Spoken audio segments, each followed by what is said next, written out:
ये मेरा घोड़ा है, इसका नाम है सुल्तान। और आज इसकी शादी की हमने मलिक नवीद साहब की घोड़ी से, फेरी से।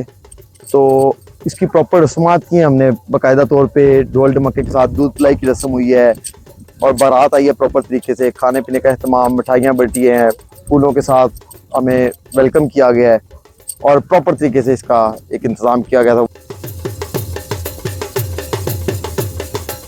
तो ये मैंने बच्ची घोड़ी पाली थी बड़े शौक से। तो मेरा एक शौक था कि अच्छे घर में जाए, किसी अच्छे घोड़े के साथ इसकी ब्रीड हो। इसको आज सुबह फजर के बाद इसको नहलाया गया जी अच्छी तरह शैम्पू के साथ। तो इसको जनाब आज ये हार शार बनाए गए हैं, बाल शाल इसके बनाए गए हैं आज कि इसकी आज बारात आनी थी, इस वजह से इसको तैयार श्यार किया गया। फेरी को जी एक भैंस दी हमने, बड़ी खूबसूरत सी, और साथ 25 एकड़ जो है वो फेरी के नाम लगाए हैं हमने। वजन घोड़ों ने खाना भी तो आगे पॉपुलेशन बढ़ेगी तो ऑब्वियसली उन्हें खाने पीने की कोई चीज़ चाहिए, और 25 एकड़ कुछ भी नहीं है किसके खाने के लिए। मेरा ख्याल है उसमें ये अपना खाना पीना पूरा करे तो इनफ है इसके लिए।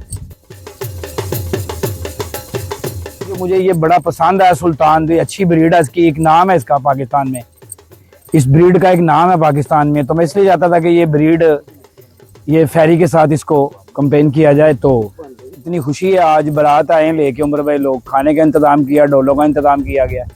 तो ये हमारा प्यार आगे इंशाअल्लाह जितनी भी ज़िंदगी है प्यार अच्छा गुजरेगा और अच्छा हम दूसरों को मिलते रहेंगे।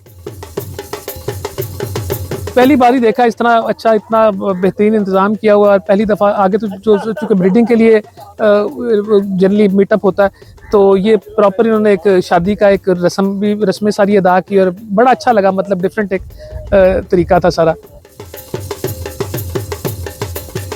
हमने कहा अगर रिश्ता करना है घोड़ी लेने को भी प्रॉपर तरीके से, एक जो शादी की रस्मात होती हैं उन रस्मात के मुताबिक ही इनकी शादी की जाए, उससे हटके ना की जाए, क्योंकि ये भी बच्चों की तरह हैं। अगर बच्चों के हम रस्मात कर सकते तो इनकी क्यों नहीं कर सकते।